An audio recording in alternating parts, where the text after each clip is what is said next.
Some are described as warm, some as kind or charitable, and some as made of gold. Whatever your heart may be, it's worth the care the Trinity Heart Center can give. Experienced specialists, advanced procedures, and a commitment to quality make us a leader in heart care. Trinity's accredited chest pain center at Trinity Health System.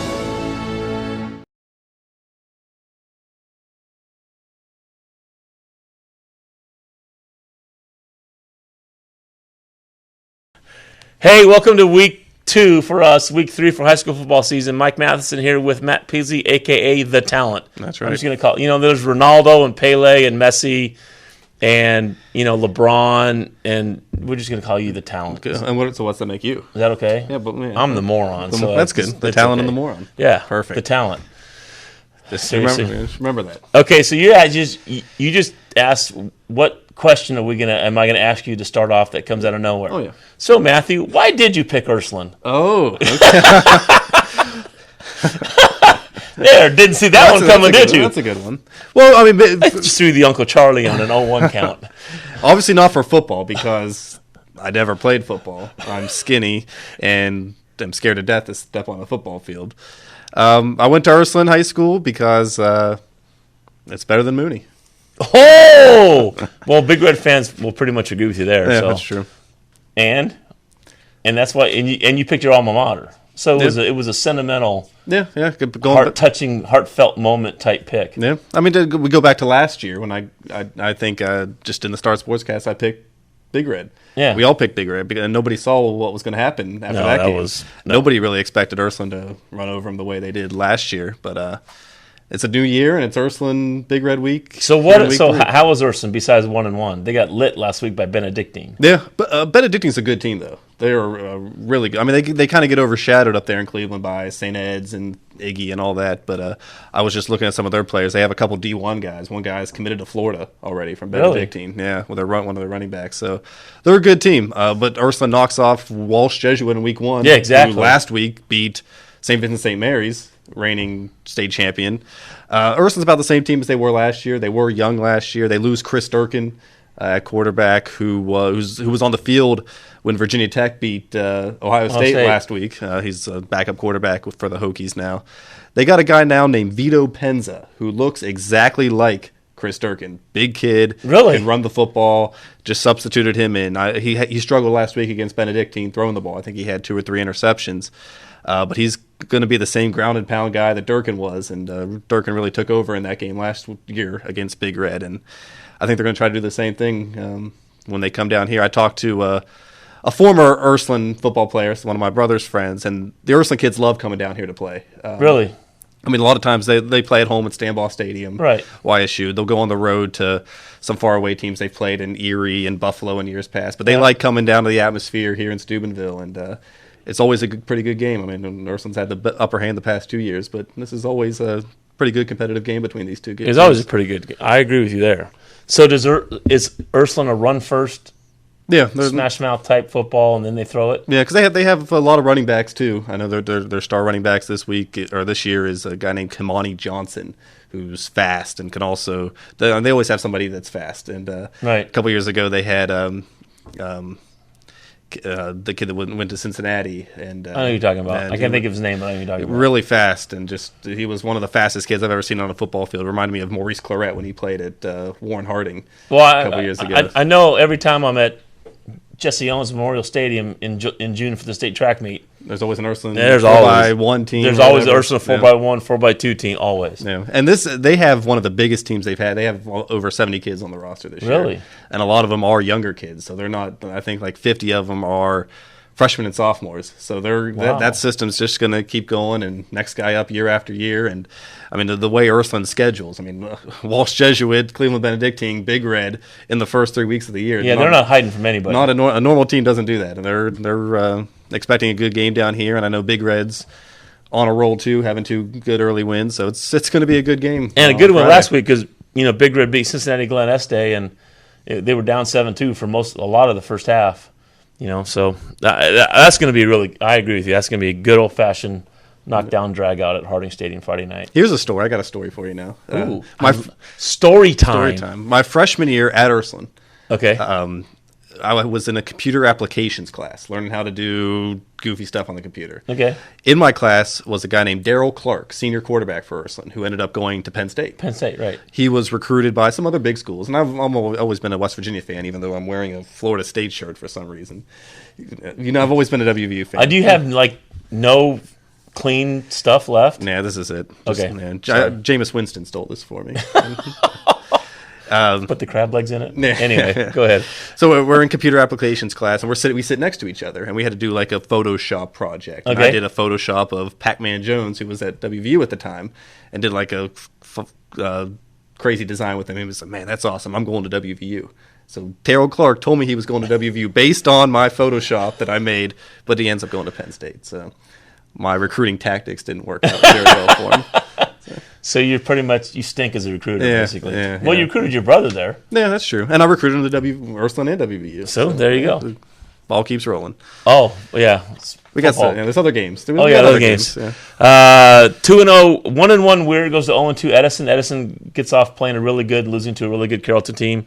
You were at Weir watching the goal line stand. Yeah.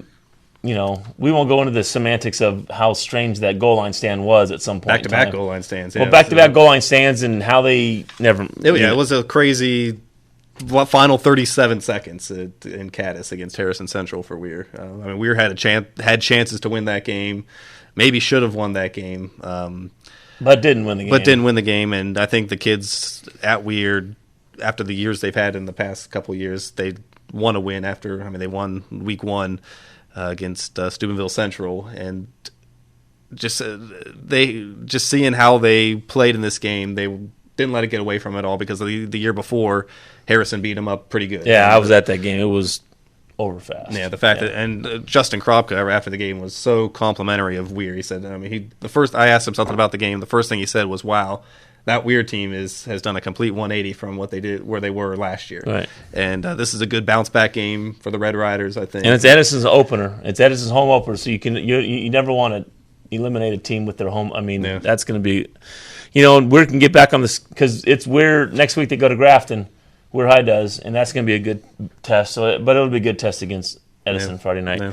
Then Indian Creek goes to Oak Glen. Oak Glen got beat by Beaver Local 38-15 or 38-18, but it was 31-7 in the second half. And 31-3 in the second Oakland half. had a lead. Oakland had a 15-7 lead at half, but got outscored 31-3. Creek, meanwhile, was down 6-0 and scored 25 straight to beat East Liverpool. But here's the thing about Creek so far. In 2 games, they've held both their opponents to 115 yards of total offense. Yeah. So that defense is playing really well for only having 4 guys back and 3 of them being their linebackers. Yeah, who was Zach Connor, Pavlik, and who's the other linebacker? I can't remember because I'm not that smart. But they're talented. Indian Creek is definitely talented on the defensive side, and they're up for a tough test against Oakland. Micah Swiger is you have to know where Mike is because he can get it from anywhere. But Indian Creek can do stuff on offense too. Zach Connors had a lot of big runs, it seems like, this year. And if you're Oak Glen, you between the tackles in the box, you better be ready because Creek's just going to come right at you and dare you to stop them. Yeah. So and it's at Oakland, so it's going to be an interesting test for them. It could be interesting. Yeah, absolutely, I agree with you. Madonna off of just getting beat by Tuskegee Central because Tuskegee Central was a better football team than Madonna this year. They go to Winning Central, who just got it from Steubenville Central last week. Which a lot of people weren't expecting. A lot of people weren't expecting, but Steubenville Central pretty much ran the ball between the tackles and said, "We dare you to stop us." Yeah, and they did a fantastic job. And they did a really good job. The spin series at Winning Central is no more. They've gone to a more of a pistol / flood 'em zone / get them on the outer edge offense, which they haven't done in forever.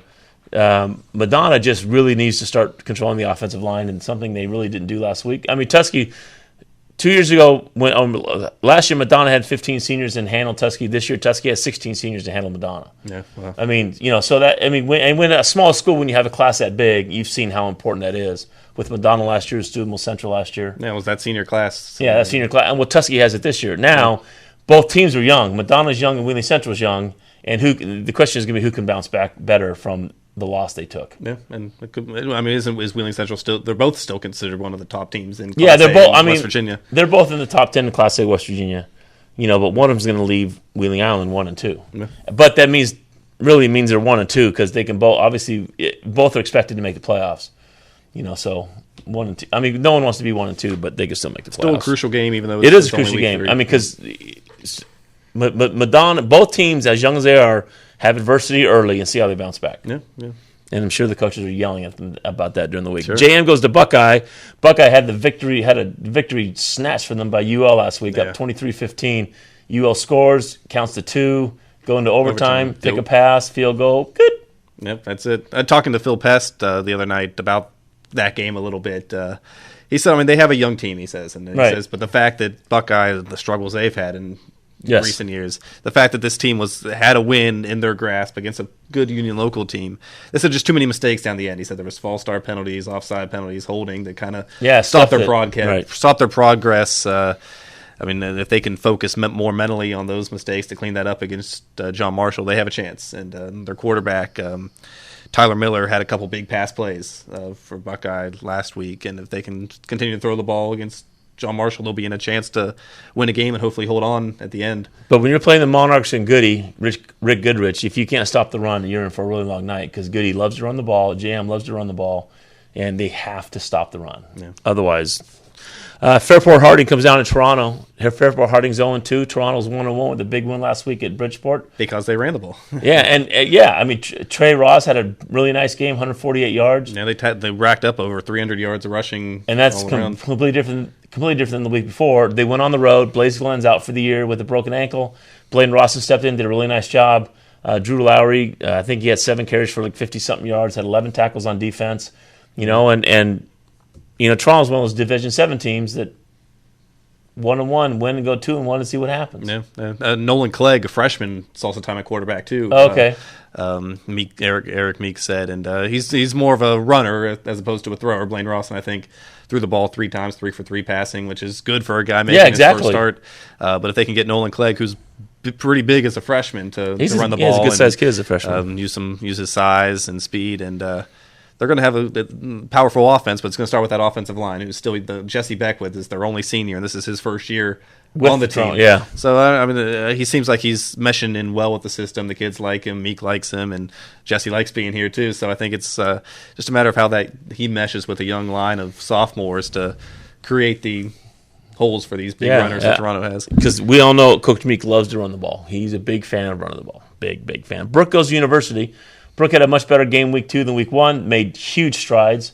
Aaron Walker, I think, still threw the ball too many times. But, you got Justin Lawford, you got Thomas Cole, and you got Nathan Green, and you got a lot of the other guys. Big receivers. I think Thomas Cole had 13 catches for $160-something and a score. And, he's 6'6". You need to find him. Brooke's on the road for the first time. University, I think, is 10th in the state. It's a tall task, but if you make as big a leaps from week 2 to week 3 as you did from week 1 to week 2, Brooke can pull this one off. Yeah, it'd be fun to see. I know Coach McLean, probably he coming in so late in the summer to start this whole team, assemble a staff, and he was behind the 8 ball for much of the summer. But and they are 0-2 now, but maybe now they're starting to get a feel for the coaching staff and get a feel for the they did a nice job last week. Absolutely. There's still a whole season ahead of them, but a win in week 3 for their first win would be especially nice. Especially on the road at University. Yeah. I think that would show some people a whole lot. Yeah. Do you know the Plymouth School's nickname? Big Red. Is it the Rocks? Plymouth Rocks? Plymouth Rocks. Yeah, sorry about that. Plymouth Big Red. So they're a Division 7 team that called Justin Cropton and said, do you want to play? Yeah. What does that mean? They want to beat them. Exactly. They think they can beat them. They know they can beat them. I was looking up some of they're 2-0 on the year. Right.